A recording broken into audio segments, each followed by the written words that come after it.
শুধু দর্শক বন্ধু, আপনারা দেখছেন একে নিউজ বাংলা। আর এই মুহূর্তে উপস্থিত রয়েছি ক্যানিং পূর্ব বিধানসভা জীবনতলা বাজার চৌমাথা। একদম শওকত মোল্লার গড় এই জীবনতলা। আপনারা জানেন যে ভাঙড়ে বোমা বিস্ফোরণ কাণ্ডে এনআইএর হাতে গ্রেপ্তার হয়েছে শওকত মোল্লা। 63 পাতার চার্জশিট দিয়েছে এনআইএ, সেই বিচার চলছে ব্যানসাল কোর্টে। তার মধ্যে একজন মহিলা শওকত মোল্লা বা তার সহযোগীদের বিরুদ্ধে ধর্ষণের মামলা করেছে। একাধিকবার যখন বলেছে তখন সেই মহিলাকে নিয়ে গিয়ে বিভিন্ন স্থানে ধর্ষণ করা হয়েছে বলে অভিযোগ করেছেন জীবনতলা থানায়। আর সেই জীবনতলা থানায় শওকত মোল্লাকে নিয়ে আসা হয়েছে। যে থানার অফিসারেরা এবং স্টাফরা শওকত মোল্লার অনুমতি ছাড়া কোনো কিছুই করতো না। আপনারা জানেন যে 2021 সালে ভোট পরবর্তী হিংসায় ক্যানিং পূর্ব জুড়ে তাণ্ডব চলেছে। আর জীবনতলা থানার সেই সময় যারা অফিসাররা ছিল তারা কার্যত থানাবন্দি ছিল। আর ক্যানিং পূর্ব জুড়ে বাড়ি ভাঙা, ঘর ভাঙা, দোকান ভাঙা, লুটপাট একের পর এক চলেছে। সেই শওকত মোল্লা আজকের কিন্তু জীবনতলা থানার লকআপে কম্বল মুড়ি দিয়ে শুয়ে আছে, এই খবর আমরা পেলাম। সময় বড় নিষ্ঠুর, কখন যে পরিবর্তন হয় বলা বড় মুশকিল। এখন সব থেকে বড় বিষয় হলো যে শওকত মোল্লাকে জাহাঙ্গীর খানের মতো কি কোমরের দড়ি বেঁধে ঘোরানো হবে, এই আশঙ্কা কিন্তু বেশ কিছু মানুষ করছেন। ইতিমধ্যেই যে খবর পেলাম আমরা যে শওকত মোল্লাকে কালীবাড়ির যে অফিসে নিয়ে গিয়ে দিনের পর দিন সেই মহিলাকে ধর্ষণ করেছে, সেই অফিসে নিয়ে যাওয়ার চিন্তা ভাবনা রয়েছে জীবনতলা থানার। আর বেশ কিছু মানুষ যারা শওকত মোল্লার সহযোগী ছিল এই পালা পরিবর্তন হওয়ার আগে, তারা একের পর এক অন্যায় করে গিয়েছে। যদি সবার অপরাধ আইনে নথিভুক্ত করা হতো তাহলে ক্যানিং পূর্বের বুথ লেভেল থেকে শুরু করে আর এমএলএ লেভেল পর্যন্ত প্রত্যেকেই জেলের কিন্তু ঘানি কাটতে হতো। কিন্তু সব থেকে বড় দুর্ভাগ্যজনক যে এই জীবনতলা থানার যে অফিসারগুলো ছিল, এখনো পর্যন্ত সেই অফিসারের স্টাফ এখনো কিন্তু অনেকে রয়েছে কিন্তু জীবনতলা থানায়, তাদেরকে কোনো রকমভাবে কোনো আইনি নথিভুক্ত করা হয়নি। সেই জন্য আপনারা জানেন যে জীবনতলা বড় বাজার, সেই বাজারে যে বিভিন্ন দোকানগুলো তৈরি হয়েছে, এমনকি যে বাজারে বড় মার্কেট তৈরি হয়েছে সরকারি টাকায়, সেই সরকারি টাকার যে মার্কেট তৈরি হয়েছে সেই মার্কেটও 2 লাখ, 3 লাখ, 4 লাখ, 5 লাখ টাকায় বিক্রি হয়েছে। আবার আশপাশে যে মার্কেটগুলো দেখছেন সরকারি জায়গায় তৈরি হচ্ছে, সেই সরকারি পয়সায় তৈরি হলেও দোকানগুলো যারা নিয়েছে তারাও কিন্তু পয়সা দিয়ে নিয়েছে। এবং পয়সা নিয়েছে কারাই? শওকত মোল্লার নেতৃত্বে যারা ক্যানিং পূর্ব বিধানসভায় তৃণমূল কংগ্রেসের বিভিন্ন পদাধিকারী ছিল।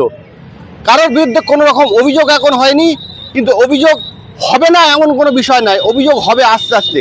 আর এই শওকত মোল্লার নেতৃত্বে যারা একের পর এক তাণ্ডব চালিয়েছে ক্যানিং পূর্ব জুড়ে, প্রত্যেকটি মানুষের পিছনে কোনো না কোনোভাবে লেগেছে। তারা ক্রমশই বলে বেড়াতো যে সরকার পরিবর্তন হবে, যে সরকার আসবে আমরা সেই সরকারে চলে যাব। আজকে শওকত মোল্লা কিন্তু তখন মুখ্যমন্ত্রী শুভেন্দু অধিকারীকে 4 বার মেসেজ করেছেন, আপনারা মিডিয়া এবং সোশ্যাল মিডিয়ার মাধ্যমে দেখেছেন। তলার খনি যখন যে দল আসে সেই দলে চলে আসে। এনআইএ তোলার আগে আমাকে 4 বার মেসেজ করেছে, ক্ষমা কি করবেন না? আর আমি ক্ষমা করার কেউ নই। অর্থাৎ শওকত মোল্লা ক্যানিং পূর্বে জুড়ে, তার বাহিনী ক্যানিং পূর্বে জুড়ে যে অন্যায়, যে অপরাধ করেছে সেটা তার জেনে বুঝে করেছে যে আমি অন্যায় করছি। ক্যানিং পূর্বে যে পুরো ক্যানিং পূর্ব জুড়ে যে তাণ্ডব চালিয়েছিল, শওকত মোল্লা মনে করতো যে এটা আমার বাবার সম্পত্তি, বাপকেলের সম্পত্তি, ক্যানিং পূর্ব বিধানসভার আমি রাজা, আর ক্যানিং পূর্ব বিধানসভার যে মানুষগুলো রয়েছে তারা প্রজা। তাদের উপরে একের পর এক অত্যাচার চালিয়েছে। আজকে জীবনতলা মোড়ের মাথায় গান চলছে শওকত তো মারচোর মারচোর, এমন গান চালানোর বা কেউ শোনারও অধিকার ছিল না। পার্টি অফিসের নিচে গান চলছে শওকত মোল্লা তো মারচোর। সময় বড় নিষ্ঠুর। আজকে সেই সময় এসছে যে শওকত মোল্লার সমস্ত অপরাধের হিসেব নেওয়া হবে। সেই সঙ্গে সঙ্গে যারা মনে করছেন আমি তো এখনো বাইরে আছি, আমাকে তো এখনো ধরেনি, প্রত্যেকের কিন্তু ব্যবস্থা নেওয়া হবে, সময় লাগবে। আর আজকে আমরা দেখে এলাম যে সেই জীবনতলা থানায় কিন্তু শওকত মোল্লাকে নিয়ে আসা হয়েছে। এখন দেখার বিষয় হচ্ছে যে এই শওকত মোল্লাকে কি জাহাঙ্গীর খানের মতো এলাকা এলাকায় কোমরের দড়ি বেঁধে ঘোরানো হবে? আর আমরা যে সূত্র মারফত খবর পাচ্ছি যে শওকত মোল্লাকে নিয়ে যাওয়া হবে কালীবাড়ির যে অফিসে, হোসেন শেখের অফিসে, যে অফিসে ওই মহিলা অভিযোগ করেছে দিনের পর দিন শওকত মোল্লা নিয়ে গিয়ে ধর্ষণ করেছে। এবং যখন প্রয়োজন হতো গাড়ি পাঠিয়ে দিত, সেই গাড়িতে করে নিয়ে বিভিন্ন স্থানে গিয়ে তাকে ইউজ করা হচ্ছে। সেই মামলার তদন্তে কিন্তু জীবনতলা থানায় শওকত মোল্লাকে নিয়ে আসা হয়েছে, সেই মামলা তদন্ত হবে।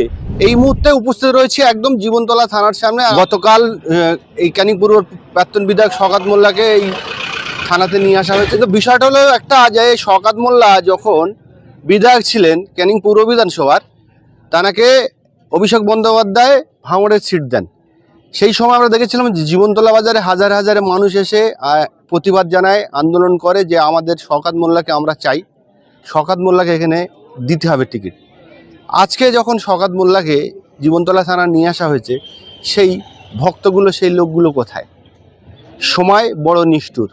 শওকত মোল্লা যখন বিধায়ক ছিলেন, তার পাশে যে মানুষগুলো ছিল, আজকে তাদের কাউকে দেখতে পাওয়া যাচ্ছে না। একজনও মানুষ শওকত মোল্লার পক্ষ নিয়ে কথা বলার সাহস দেখাতে পারছে না। জীবনতলা থানায় এসছে শওকত মোল্লা। জানেন আপনারা কিসের জন্য এসছে? শওকত মোল্লার বিরুদ্ধে একজন মহিলা ধর্ষণের অভিযোগ করেছেন। সেই ধর্ষণের অভিযোগে তদন্ত করতে সম্ভবত শওকত মোল্লাকে জীবনতলা থানায় নিয়ে আসা হয়েছে। এখন মানুষের মনে একটাই প্রশ্ন, যে শওকত মোল্লাকে কি জাহাঙ্গীর খান এর মতো ঘোরানো হবে? সেই প্রশ্ন কিন্তু মানুষের মনে রয়েছে। জীবনতলা বাজারে ছিলাম, সেই জায়গায় দেখলাম যে জীবনতলা মোড়ের মাথায় শওকত তো মাচ্চর মাচ্চর এই গানটা বাজছিল। ক্যানিং পূর্ব জীবনতলার শওকত মোল্লার তালুকে এরকম গান বাজবে? এই সেই হোসেন শেখ, শওকত মোল্লার ড্রাইভার লালু, তার দাদা হোসেন শেখ, সেই হোসেন শেখের গেস্ট হাউস। সব সময় এই জায়গায় লোকজন করে, লোকজন। হোসেন শেখ ভিতরে বসে থাকে, ভিতরে এসি রুম আছে। আজকে সেই জায়গায় শুনশান, একদম তালা মারা রয়েছে, দেখতে পাচ্ছেন দুখানা তিনখানা তালা মারা রয়েছে। হোসেন শেখ নেই। এই যে গেস্ট হাউস, হোসেন শেখের যে গেস্ট হাউস, সেই গেস্ট হাউসে শওকত মোল্লা এসে রাত্রি যাপন করত। আর সেই হোসেন শেখ, শওকত মোল্লার ড্রাইভার লালু সহ বেশ কয়েকজনের বিরুদ্ধে এই মহিলা কিন্তু ধর্ষণের অভিযোগ করেছেন। আর আমরা সূত্র মারফত যে খবর পাচ্ছি, যে জীবনতলা থানায় ইতিমধ্যে শওকত মোল্লাকে নিয়ে আসা হয়েছে এবং তদন্তের স্বার্থে এই গেস্ট হাউসে নিয়ে আসতে পারে। গেস্ট হাউসের গেটে তো তালা মারা, তাহলে কি প্রশাসন এসে, এই গেস্ট হাউসের তালা লাগানো রয়েছে দেখতে পাচ্ছেন, তাহলে কি প্রশাসন এসে তদন্তের স্বার্থে এই গেট ভাঙতে পারে? এই যে অফিসে সব সময় কিন্তু মানুষ টিকটিক করত, আজকে না হোসেন শেখ আছে, না কোনো মানুষের ভিড় আছে। এই জায়গা থেকে এই হোসেন শেখের বিরুদ্ধে বহু অভিযোগ রয়েছে, বহু মানুষের বহু অভিযোগ রয়েছে। এই হোসেন শেখের গেস্ট হাউসে শওকত মোল্লা ক্রমশই রাত্রি যাপন করত এবং মহিলাদের নিয়ে থাকতো কিনা সেটা তদন্ত সাপেক্ষ। ইতিমধ্যেই একজন মহিলা শওকত মোল্লার বিরুদ্ধে অভিযোগ করেছেন। সেই মহিলার অভিযোগের ভিত্তিতে শওকত মোল্লার বিরুদ্ধে জীবনতলা থানায় এফআইআর হয়েছে, আর সেই তদন্তের স্বার্থে শওকত মোল্লাকে নিয়ে আসা হয়েছে।